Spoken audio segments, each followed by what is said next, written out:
Welcome to Million Dollar Grit, the podcast that dives deep into the world of entrepreneurship where tenacity meets strategy and dreams meet reality. My name is Julie, and I explore the raw, often overlooked truths of what it takes to succeed in business and in life. It's not just about the glossy success stories, it's about the grit it takes to get there. Hey everyone, it's Julie. Welcome back to another episode of Million Dollar Grit. I am continuing this series where my private clients ask me questions and I say, hey, this is a really good question. So good, in fact, that I want to turn it into a podcast. And the question that was posed to me earlier this week was, can you share how money has created safety in your life? Not success, not status, but actual safety. And I realized that this is a conversation a lot of people are not having about money. So to set this episode up, I think that if you're listening and you're kind of turning your head going, safety, like, what are you talking about? The context behind this question is that this person grew up in a family and a religion where money is often cast as evil, corrupting, dangerous. Now, there is a scriptural sort of understanding that the love of money is the root of all evil. Also, Jesus said it is easier for a rich man to go through the eye of a needle than it is for him to enter the kingdom of heaven. So there are these scriptures that talk about how wealth is dangerous, or it can lead to you not being able to be spiritually okay. And so what happens is that can get twisted in our heads, and we can start to think that money is inherently dangerous. And this also can happen if you grew up around any sort of financial trauma or addiction or scarcity.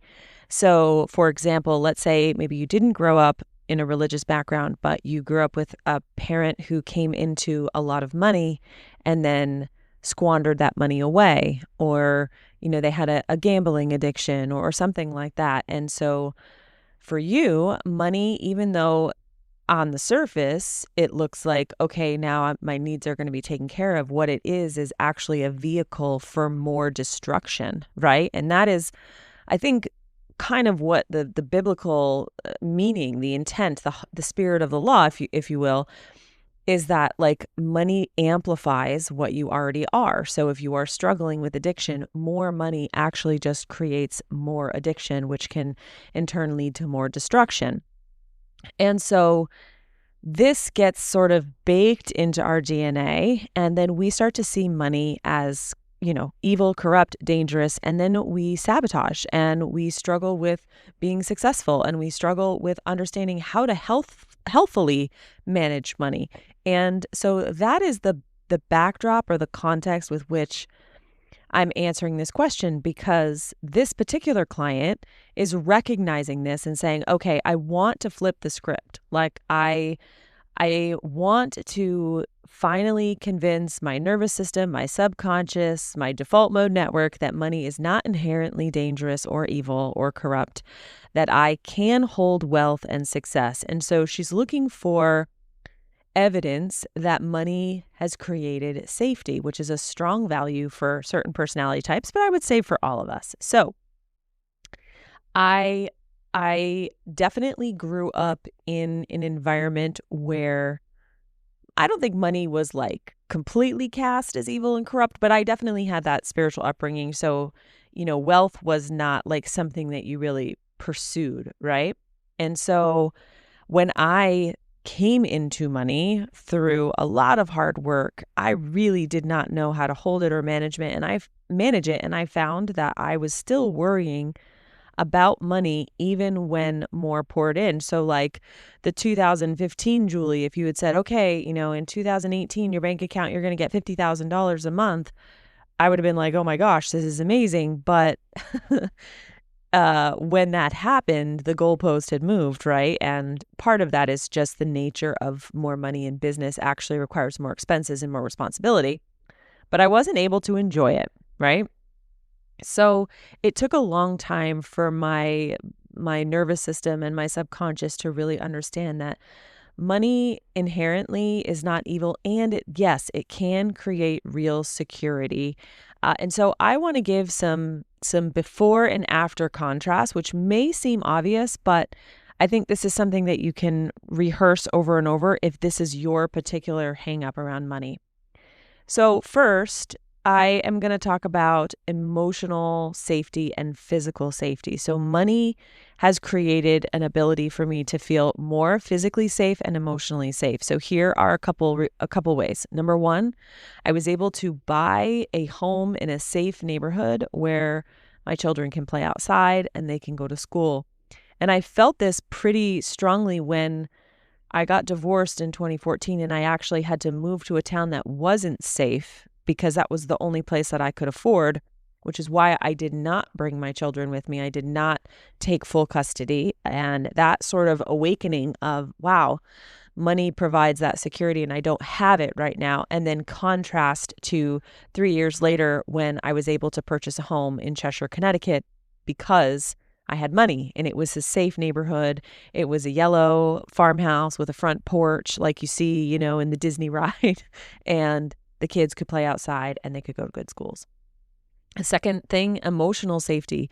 I was able to pay for therapy, not just for me, but for my children when they needed it. And I didn't have to wonder, oh my goodness, like I can't get them the emotional help they need because I can't afford the therapy bills. And not only that, but I also noticed that I didn't have to worry about whether or not my insurance took that therapist, right? So you see that happen a lot. And I was able to just choose the therapist that was best for myself or my child and then pay out of pocket if needed. So those are like two examples of like physical and emotional safety that money provided me. I think money also provided a lot of psychological safety.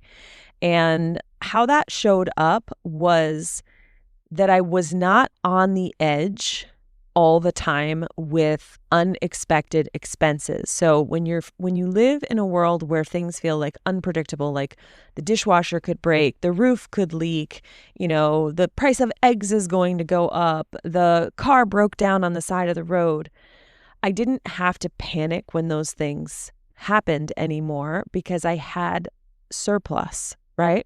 And so that created a lot of psychological safety because money gave me options. And so I did not have to freak out, in my nervous system quite so much. Now, I did, it's interesting because we don't like paying for stuff like dishwashers and roof leaks, so I'm not suggesting that it was like all roses because, nobody wants to drop $5,000 on, a new porch roof. And that's what I had to do. So it's annoying.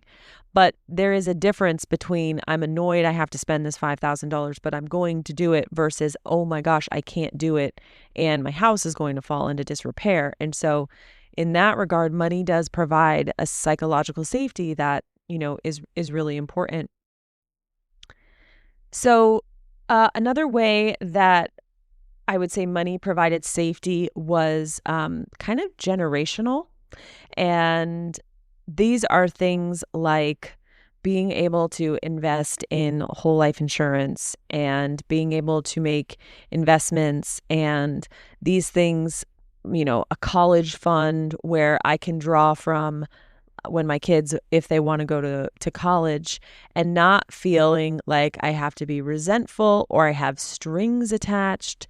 This idea of like, well, if you're, I'm scraping at the end of the barrel to pay for your college, and if you don't maintain a 4.0 GPA, then I'm wasting my money, right? Like there's a lot of pressure that can get installed in parent-child relationships when you are spending what you don't have, right? And so that pressure and that panic starts to get transferred onto the child.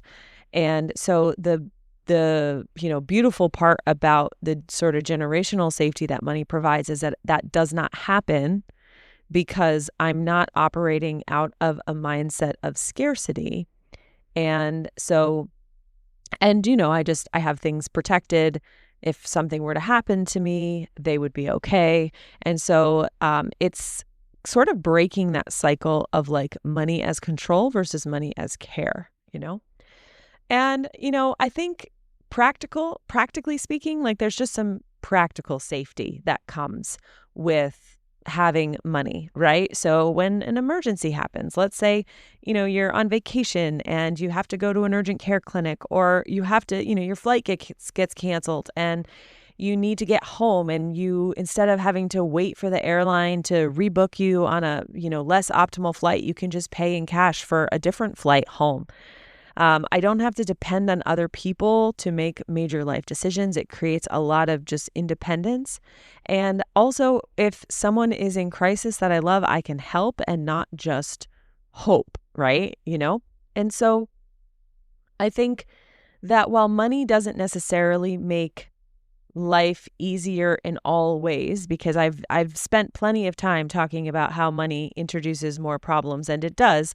I wanted to really focus this episode on some of the benefits, the positive benefits about how money has made things more, it's easier to navigate, right? And so what I want to say about this, if you're listening and you are coming from the same place that my client came from, you may have to sort of rehearse and repeat a lot of this stuff in order to break the cycle of self-sabotage and playing small, because you inherently have, absorbed some belief that money is dangerous.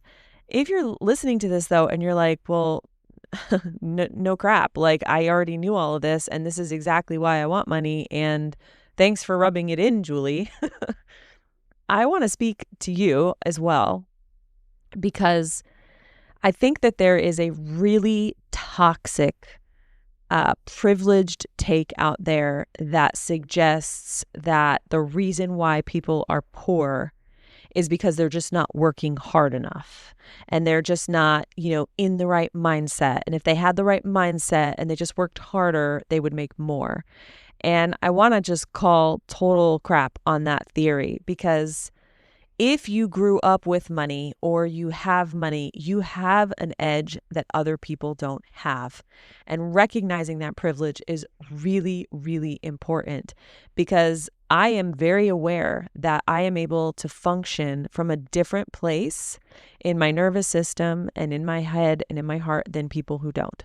And so it's not fair for me to assume that it should be as easy for everyone else as it has become for myself. Yes. Did I have to climb that hard ladder? Yes. Was I born without money? Yes.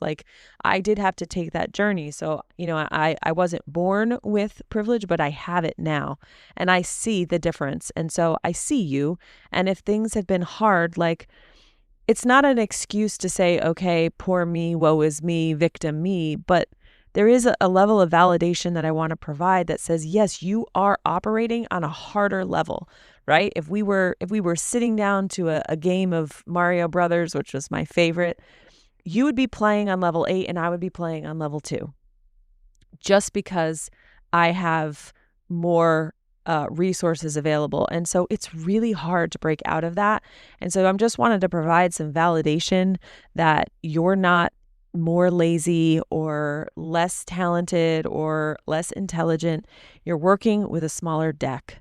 And my story is a story that says that you can get out of that scenario. It is hard and it takes work, but you can. But for someone who has money to look at you and say, well, why haven't you made more? Or, just change your mindset. They don't understand that a lot of what you're holding is a dysregulated nervous system, fear of safety, and a lot of uncertainty that makes it just much, much harder. So have grace for yourself if you're in that season right now. Anyway, thanks so much for asking the question, and I'll talk to you soon. And there you have it, folks. Another dose of $1 Million Grit. I hope today's episode has left you feeling inspired, equipped, and ready to face your own entrepreneurial journey with resolve. Remember, until next time, embrace the struggle, harness your grit, and keep pushing forward. You're stronger than any challenge you face. I'm Julie, and this has been $1 Million Grit.